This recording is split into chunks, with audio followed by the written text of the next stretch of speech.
बच्चों आपको याद होगा अपन ने जब न्यूक्लियर फोर्स पढ़ा था उस वक्त उसकी कैरेक्टरिस्टिक में सेकंड कैरेक्टरिस्टिक हमने देखा था।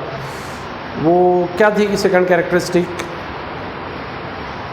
यस, सेकंड कैरेक्टरिस्टिक ये थी कि it acts at very short distance, very short distance.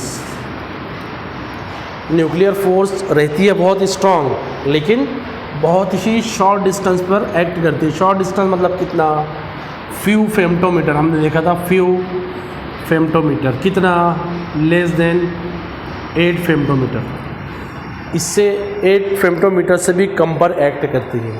अभी मैंने बोला कि एक ऐसा न्यूक्लियस है कि जिसमें न्यूक्लियॉन की जो क्वांटिटी है वो जो है वो मोर देन 200 है। कितनी, मोर देन 200 है। न्यूक्लियॉन की क्वांटिटी मतलब क्या, ए, मास नंबर मोर देन 200 है। अब अगर 200 न्यूक्लियॉन्स उसी न्यूक्लियस के अंदर अगर है तो उसकी डेंसिटी हमने देखा था, वो भी आपको याद होगा कि डेंसिटी तो फिक्स रहती है 3m/4π, और क्या था वो r0³, ये फिक्स था ऐसे, ठीक है। डेंसिटी फिक्स है, मास नंबर बढ़ता जा रहा है, तो फिर क्या होगा, उसका वॉल्यूम बढ़ जाएगा। वॉल्यूम बढ़ जाएगा क्योंकि वॉल्यूम में हमने देखा तो वॉल्यूम क्या रहता है, वॉल्यूम रहता है 4/3π r0³ ए बढ़ रहा है, यहाँ पर ए बढ़ रहा है तो वॉल्यूम बढ़ेगा। डेंसिटी फिक्स रहना है तो फिर क्या होगा, फिर ये होगा कि इसका साइज़ बढ़ जाएगा। ये जितना साइज़ था उससे ज़्यादा साइज़ चाहिए उसको, क्यों, वॉल्यूम ज़्यादा है, डेंसिटी नहीं बढ़ सकती है, तो फिर साइज़ बढ़ जाएगा।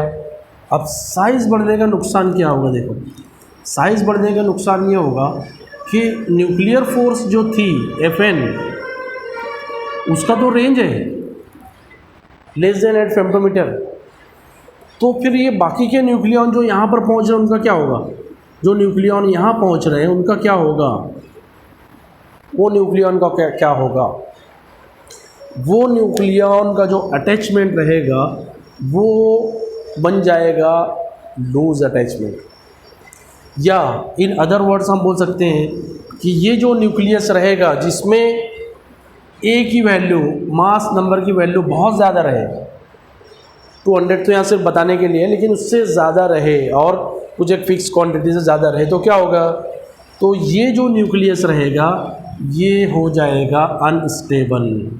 क्या हो जाएगा, अनस्टेबल। उसकी वजह क्या रहेगी, उसका रीज़न क्या रहेगा, उसका रीज़न ये रहेगा कि Fn जो है, जो 8 फेम्टोमीटर से कम पर बहुत एक्टिव रहती है, वो इतने दूर तक एक्टिव नहीं रहेगी, तो फिर ये लूजली पैक्ड हो जाएगा बाहर वाले।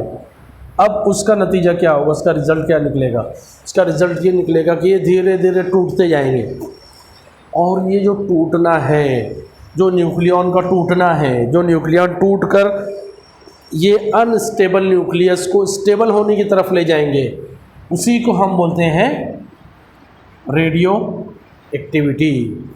तो रेडियो एक्टिविटी क्या है, ये रेडियो एक्टिविटी अनस्टेबल न्यूक्लियस का स्टेबल बनना या स्टेबल बनने के लिए ट्राई करना, ये है रेडियो एक्टिविटी। इसके लिए क्या करेगा, इसके लिए जो कुछ पार्टिकल को बाहर फेंकेगा। अब ये कुछ पार्टिकल जो ये आगे देखते हैं हम लोग क्या है, ये जो पार्टिकल को बाहर फेंकता है तो ये कुछ फॉर्म रहेंगे उसके, और ये बाहर फेंकना जो रहा है इसको बोलेंगे हम लोग डीके। क्या बोलेंगे इसको बोलेंगे डीके।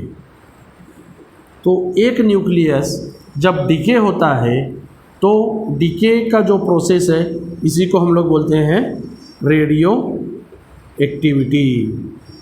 और ये क्यों डीके होता है, इसका रीज़न हमने देखा कि ये बहुत ज़्यादा हेवी हो गया है, इसमें नंबर ऑफ़ न्यूक्लियॉन्स की क्वांटिटी बहुत ज़्यादा बढ़ गई है, और जो न्यूक्लियर फोर्स है वो बहुत कम डिस्टेंस पर इफ़ेक्टिव रहता है, तो बाहर के जो न्यूक्लियस रहेंगे वो वहाँ पर कम इफ़ेक्टिव रहेगा, इसलिए वो बाहर फेंकते जाएगा।